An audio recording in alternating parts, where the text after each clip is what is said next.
أعوذ بالله من الشيطان الرجيم. بسم الله الرحمن الرحيم. ياسين والقرآن الحكيم إنك لمن المرسلين على صراط مستقيم تنزيل العزيز الرحيم لتنذر قوما ما أنذر آباؤهم فهم غافلون لقد حق القول على أكثرهم فهم لا يؤمنون إنا جعلنا في أعناقهم أغلالا فهي إلى الأذقان فهم مقمحون وجعلنا من بين أيديهم سدا ومن خلفهم سدا فأغشيناهم فهم لا يبصرون وسواء عليهم أنذرتهم أم لم تنذرهم لا يؤمنون إنما تنذر من اتبع الذكر وخشي الرحمن بالغيب فبشره بمغفرة وأجر كريم. إنا نحن نحيي الموتى ونكتب ما قدموا وآثارهم وكل شيء أحصيناه في إمام مبين. واضرب لهم مثلا أصحاب القرية إذ جاءها المرسلون إذ أرسلنا إليهم اثنين فكذبوهما فعززنا بثالث فقالوا إنا إليكم مرسلون قالوا ما أنتم إلا بشر مثلنا وما أنزل الرحمن من شيء إن أنتم إلا تكذبون قالوا ربنا يعلم إنا إليكم لمرسلون وما علينا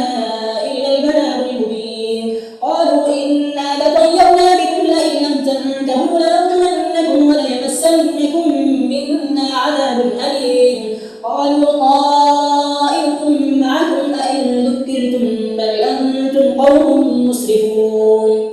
وجاء من أقصى المدينة رجل يسعى قال يا قوم اتبعوا المرسلين اتبعوا من لا يسألكم أجرا وهم مهتدون وما لي لا أعبد الذي فطرني وإليه ترجعون أأتخذ من دونه آلهة إن يردني الرحمن بضر لا تغن عني شفاعتهم شيئا ولا ينقذون إني إذا لفي ضلال مبين. إني آمنت بربكم فاسمعون قيل ادخل الجنة قال يا ليت قومي يعلمون بما غفر لي ربي وجعلني من المكرمين. وما أنزلنا على قومه من بعده من جند من السماء وما كنا منزلين إن كانت إلا صيحة واحدة فإذا هم خامدون يا حسرة على العباد ما يأتيهم من رسول إلا كانوا به يستهزئون ألم يروا كم أهلكنا قبلهم من القرون أنهم إليهم لا يرجعون وإن كل لما جميع لدينا محضرون. وآية لهم الأرض الميتة أحييناها وأخرجنا منها حبا فمنه يأكلون وجعلنا فيها جنات من نخيل وأعناب وفجرنا فيها من العيون ليأكلوا من ثمره وما عملته أيديهم أفلا يشكرون. سبحان الذي خلق الأزواج كلها مما تنبت الأرض ومن أنفسهم ومما لا يعلمون. وآية لهم الليل نسلخ منه النهار فإذا هم مظلمون والشمس تجري لمستقر لها ذلك تقدير العزيز العليم. والأرض قدرناها منازل حتى عاد كالعرجون القديم لا الشمس ينبغي لها أن تدرك القمر ولا الليل سابق النهار وكل في فلك يسبحون. وآية لهم أنا حملنا ذريتهم في الفلك المشحون وخلقنا لهم من مثله ما يركبون وإن نشأ نغرقهم فلا صريخ لهم ولا هم ينقذون إلا رحمة منا ومتاعا إلى حين. وإذا قيل لهم اتقوا ما بين أيديكم وما خلفكم لعلكم ترحمون وما تأتيهم من آية من آيات ربهم إلا كانوا عنها معرضين. وإذا قيل لهم أنفقوا مما رزقكم الله قال الذين كفروا للذين آمنوا أنطعم من لو يشاء الله مطعمه إن أنتم إلا في ضلال مبين. ويقولون متى هذا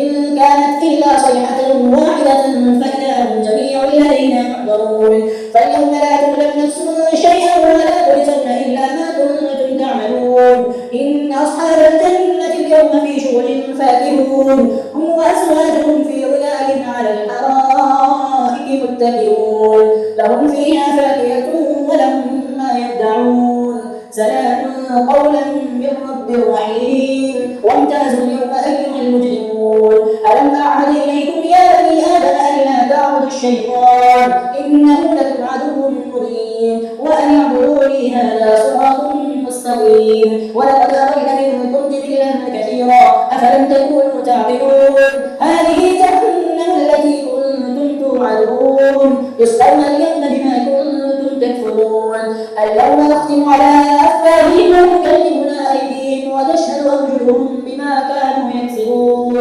ولو نشاء لطمسنا على أعينهم فاستبقوا الصراط فأنى يبصرون ولو نشاء لمسخناهم على مكانتهم فما استطاعوا مضيا ولا يرجعون ومن نعمره ننكسه في الخلق أفلا يعقلون وما علمناه الشعر وما ينبغي له إن هو إلا ذكر وقرآن مبين لينذر من كان حيا ويحق القول على الكافرين أولم يروا أنا خلقنا لهم مما عملت أيدينا أنعاما فهم لها مالكون وذللناها لهم فمنها ركوبهم ومنها يأكلون ولهم فيها منافع ومشارب أفلا يشكرون واتخذوا من دون الله آلهة لعلهم ينصرون لا يستطيعون نصرهم وهم لهم جند محضرون فلا يحزنك قولهم إنا نعلم ما يسرون وما يعلنون أولم يرى الإنسان أنا خلقناه من نطفة فإذا هو خصيم مبين وضرب لنا مثلا ونسى خلقه قال من يحيي العظام وهي رميم قل يحييها الذي أنشأها أول مرة وهو بكل خلق عليم الذي جعل لكم من الشجر الأخضر نارا فإذا أنتم منه توقدون أوليس الذي خلق السماوات والأرض بقادر على أن يخلق مثلهم بلى وهو الخلاق العليم